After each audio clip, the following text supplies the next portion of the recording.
Today is my topic molecularity of reaction. इससे पहले हम लोगों ने केमिकल काइनेटिक्स के बारे में पढ़ा हुआ था, जिसमें हम लोगों ने केमिकल काइनेटिक्स के टाइप्स को देखा हुआ था और केमिकल काइनेटिक्स क्या है ये पढ़ा हुआ था। अब हम लोग देखेंगे मॉलिक्युलरिटी ऑफ रिएक्शन। कोई भी रिएक्शन होता है, यहीं से हम लोग समझेंगे मॉलिक्युलरिटी और ऑर्डर ऑफ रिएक्शन। ये क्या ये दोनों एक दूसरे से रिलेटेबल कॉन्सेप्ट हैं और इनके डिफरेंस को भी हम समझेंगे। क्या होता है मॉलिक्युलरिटी ऑफ रिएक्शन? कोई भी रिएक्शन होता है तो उसमें रिएक्टेंट भी होता है और प्रोडक्ट भी होता है। मॉलिक्युलरिटी ऑफ रिएक्शन सिंपल रिएक्शन पर डिपेंड करता है। जैसे मान लीजिए A+B रिएक्टेंट हम लोगों ने ले लिया और वो फॉर्मेशन करेगा प्रोडक्ट का, तो रिएक्टेंट पार्टिसिपेट करेंगे तो वो रेट ऑफ रिएक्शन पर डिपेंड करेंगे और प्रोडक्ट का फॉर्मेशन करेंगे कि कितना तेज़ी से प्रोडक्ट का फॉर्मेशन हो रहा है। ठीक, मॉलिक्युलरिटी का मीन्स होता है number of molecule of reactants के कितने मॉलिक्यूल पार्टिसिपेट इसमें कर रहे हैं। तो चलिए देखते हैं हम लोग molecularity of reaction. The total number of molecules of all the reactants taking part in a chemical reaction as represented by a simple reaction is called molecularity of a reaction। जो रिएक्टेंट के जो molecules होते हैं, number of molecules होते हैं, वो कितना इसमें पार्टिसिपेट कर रहे हैं, उन्हीं को हम लोग काउंट कर लेते हैं और रिप्रेजेंट करते हैं मॉलिक्युलरिटी ऑफ रिएक्शन को। और ये इसमें टाइप्स हम लोग देख लेते हैं, जैसे यूनी मॉलिक्यूलर रिएक्शन हो गया, बाई मॉलिक्यूलर रिएक्शन हो गया।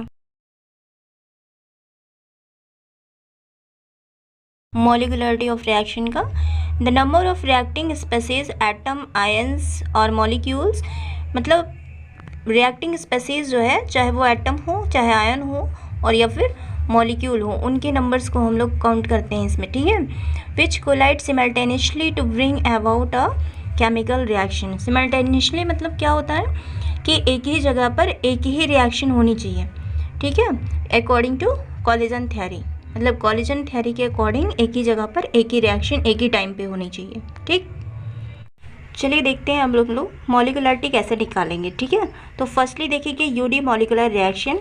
तो यूनिमॉलिक्यूलर रिएक्शन आपका क्या होता है? The reaction in which only one molecule of reactant taking part is called unimolecular reaction.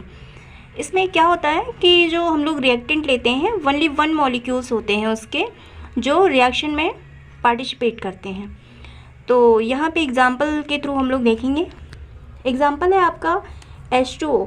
H2O क्या है? H2O2 आपका हाइड्रोजन पेरोक्साइड हम लोगों ने यहाँ पे लिया हुआ है। तो ये क्या है? रिएक्टेंट है और गिव्स आपका H2O प्लस हाफ O2 यहाँ पे फॉर्मेशन करेगा ये प्रोडक्ट का। अब यहाँ हमको ये देखना है कि यहाँ पे कितने मॉलिक्यूल हम लोगों ने लिए हैं H2O2 के। तो यहाँ पे जब कोफिशिएंट कुछ भी नहीं लगा, इसका मतलब हम लोग क्या मान लेते हैं, यहाँ पे 1 मान लेते हैं। तो मॉलिक्युलरिटी इसकी क्या हो गई? 1 हो गई। मतलब यूनिमॉलिक्यूलर की जो मॉलिक्युलरिटी होगी वो क्या होगी? हमेशा 1 होगी। ठीक है, अब देखेंगे हम लोग बाईमॉलिक्यूलर रिएक्शन क्या है। The reaction in which 2 molecules of reactant taking part are called bimolecular reaction. अब यहाँ पे एग्जांपल हम लोग देखेंगे।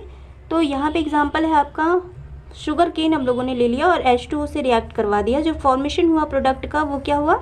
Glucose and fructose. अब यहाँ हमें देखना है कि यहाँ पे कितने मॉलिक्यूल हम लोगों ने शुगर केन के लिए हुए हैं। तो यहाँ पे कोई भी कोफिशिएंट लगा नहीं है आपका, इसका मतलब क्या हुआ? 1 मॉलिक्यूल है और H2O का भी 1 मॉलिक्यूल है। टोटल हम लोग काउंट कर लेंगे तो मॉलिक्युलरिटी ऑफ रिएक्शन आपकी कितनी हो जाएगी? 2 हो जाएगी। तो बाईमॉलिक्यूलर रिएक्शन में आपकी जो मॉलिक्युलरिटी होगी वो कितनी हो जाएगी? 2 हो जाएगी। अब ऐसे ही हम लोग अमोनिया का एक एग्जाम्पल और ले लेते हैं। 2 मोल्स हम लोगों ने अमोनिया लिया है और यहाँ पे क्या किया है? फॉर्मेशन जो हुआ है N2 + 3H2 का फॉर्मेशन हुआ है। ये एक रिवर्सिबल रिएक्शन है। लेकिन यहाँ पे क्या हुआ? देखिए, रिएक्टेंट हमने एक ही लिया है बट इसका जो मोल लिया है वो कितना है? 2 मोल्स लिया हुआ है। तो मॉलिक्युलरिटी कितनी हो जाएगी? 2 हो जाएगी। ट्राईमॉलिक्यूलर रिएक्शन में क्या होगा? The reaction in which the molecules of reactant taking part are called as trimolecular reaction.